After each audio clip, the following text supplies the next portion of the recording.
Okay, so this is a Powerade bottle that I filled with some of the darkest urine that I had available.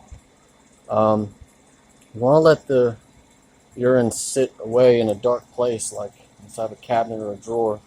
You want to let it sit for at least a month, but I recommend 3 months or more. So that way it'll putrefy long enough that this white mass will congeal at the bottom. It will start to form and coagulate slowly over time due to bacteria that are ingesting a chemical called urinol that is broken down into phosphates and ammonium nitrates. Now then, one of the easiest ways to extract that material from there is to pour it through a coffee filter and use a funnel, so that way you can sift the sediment out of it, and you should end up letting it dry on the filter, and you should get a material that looks like this. This is our Prima Materia. This is the salt. It makes up the earthy body of the stone, so to speak, as the word salt is just symbolizing. It's a code for body in alchemy. Now, you want to take this material, which is a white and ruddy, earthy substance. You want to add some water to it in a container. Sometimes I use these little ones. Other times I use flasks like this one. This one I've used before. Many alchemists warned that you should not work on the Philosopher's Stone with a flat bottom container. That you should only use a round bottom container, but I don't see any difference in its effect on the fermentation process. Now, the fermentation process is what we're seeing here, which is not a literal ferment in the context of adding yeast to it or anything. You don't have to add yeast to it. In this case, our yeast would be our silver that we're adding.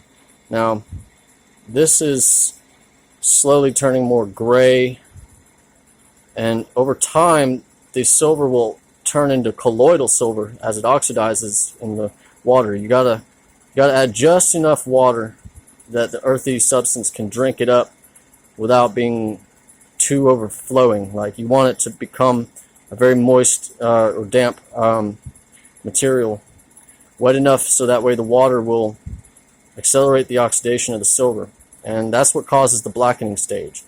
So alchemists spoke of the fermenting process as a process that awaits the blackening, which is called the nigredo stage, which means the blackening up.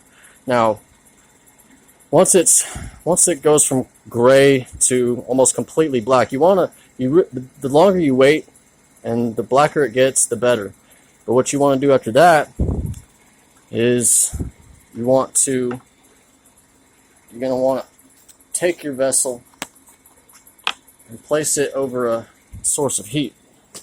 And so I usually use a stovetop that has sand on top of it, so I can do a sand bath and I can raise the temperatures however I like.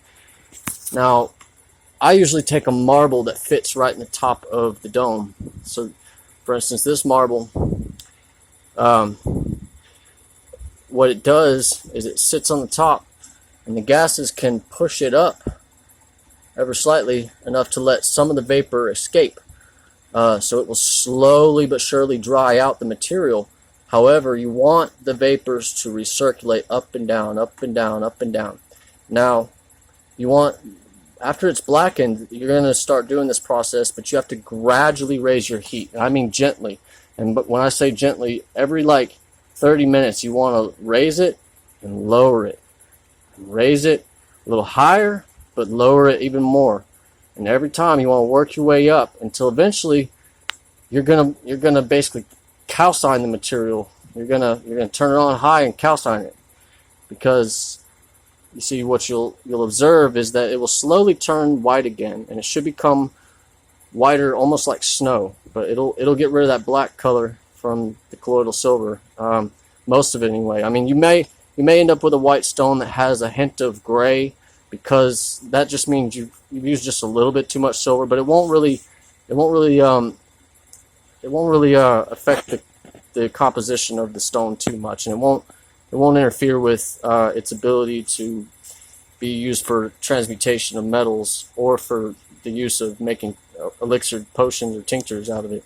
But essentially, what will happen is you'll get a white stone from after it's blackened, and then you want to repeat the same process you did with fermentation of the silver. But if you want to mature the white into a red stone, then you need to add about 1/4 of the mass of this substance, 1/4 ratio of gold powder, preferably powder or leaf gold, but you can use very fine shrapnel of gold if that's all you have.